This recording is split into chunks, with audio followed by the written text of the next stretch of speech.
नमस्कार. आजच्या सत्यकथेत आपलं स्वागत आहे. पण सुरुवात करण्याआधी तुम्ही चॅनलवर नवीन असाल किंवा तुम्हाला अशाच सत्यघटना ऐकायला आवडत असतील तर व्हिडिओला लाईक करून चॅनलला सबस्क्राईब करा.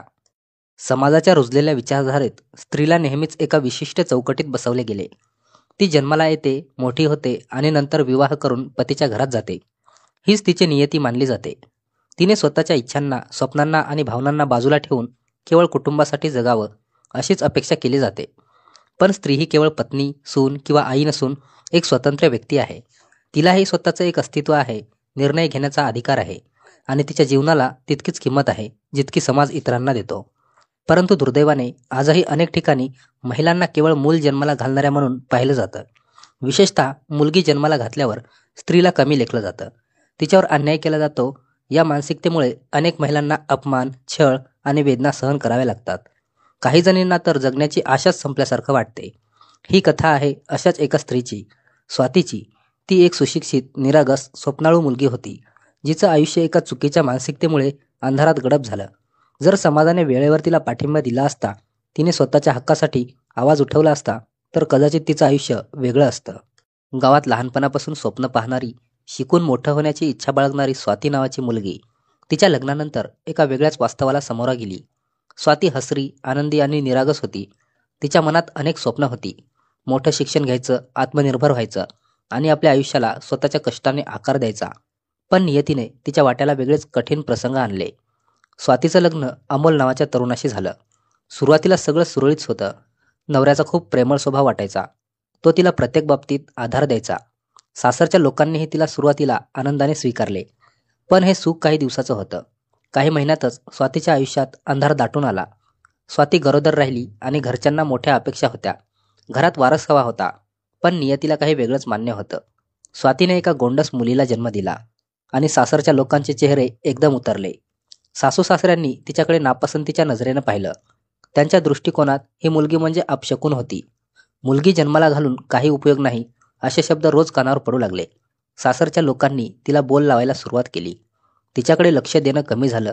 सासरच्या घरात तिचं अस्तित्व लोप पावत गेलं. नवऱ्याचा स्वभाव सुद्धा हळूहळू बदलू लागला.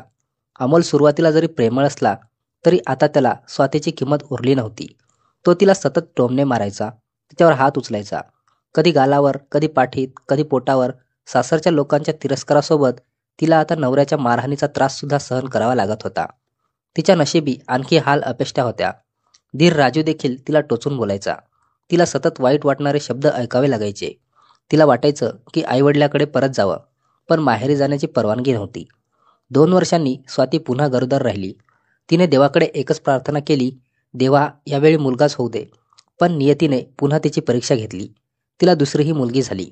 सासरच्या लोकांना राग अनावर झाला. मग आता झेलायचं आहे सगळं असं म्हणत तिला घरातील सगळी कामं जबरदस्तीने लावून दिली. तिच्या शरीराला आणि मनाला विसावा नव्हता. ती रोज सकाळपासून रात्रीपर्यंत काम करत असे. तिच्या नवऱ्याने तिला आता पूर्णपणे दुर्लक्षित केलं होतं. तू दुसऱ्या कोणाचं मूल जन्माला घातलंस का, असे अपमानास्पद प्रश्न विचारले जात होते. तिला मानसिक आणि शारीरिक छळ सोसावा लागत होता.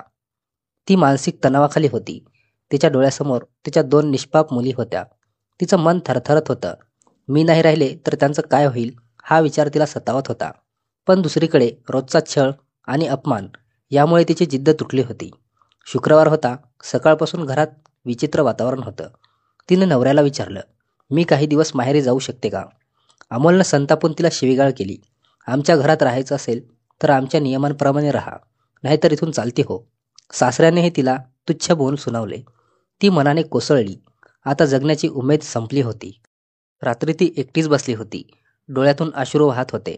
तिने हातात एक कागद घेतला आणि शेवटचं पत्र लिहायला सुरुवात केली. माझ्या आईबाबांना माझं मन तुटलंय. मी जिवंत आहे, पण मृत्यूपेक्षा वेगळं काही वाटत नाही. पती, सासू सासरे, दीर यांनी माझं जगणंच हरवून टाकलं. मी खूप प्रयत्न केला, पण आता थकले. माझ्या मुलीकडे पाहवत नाही.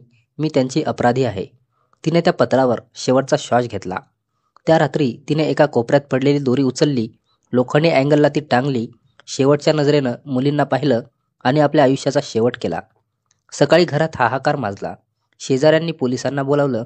स्वातीच्या वडिलांनी तिचा मृतदेह पाहताच हंबरडा फोडला. पोलीस घटनास्थळी पोहोचले. सुसाईड नोट मिळाली. त्यावर स्पष्ट लिहिलं होतं, माझ्या मृत्यूला जबाबदार माझे सासरेच आहेत. स्वातीच्या वडिलांनी तक्रार दाखल केली. पोलिसांनी अमोल, सासू सासरे आणि दिराला अटक केली. न्यायालयीन लढाई काही महिन्यापर्यंत चालली. अखेर न्यायालयाने सगळ्यांना कठोर शिक्षा सुनावली. स्वातीच्या या घटनेतून आपण काय शिकायला हवं? महिलांना केवळ मूल जन्माला घालणाऱ्या म्हणून पाहण्याऐवजी त्यांच्या अस्तित्वाचा सन्मान करायला हवा. घरगुती हिंसाचार किंवा मानसिक छळ सहन करणाऱ्या महिलांनी गप्प न राहता कायदेशीर मदत घ्यावी. स्वातीच्या वडिलांनी वेळीच तिची मदत केली असती तर ती आज जिवंत असती. समाजाने मुलगाच हवा ही मानसिकता बदलायला हवी. पालकांनी आपल्या मुलींना आत्मनिर्भर बनवावं, शिक्षण आणि आत्मविश्वास द्यावा. ही घटना समाजासाठी एक मोठा धडा आहे. जर आपण वेळेवर आवाज उठवला नाही तर अशा अनेक स्वातींचं अस्तित्व कायमचं हरवेल. स्वातीसारख्या प्रत्येक स्त्रीला स्वतःच्या आयुष्यावर हक्क आहे. तिने वेळीच लढा दिला असता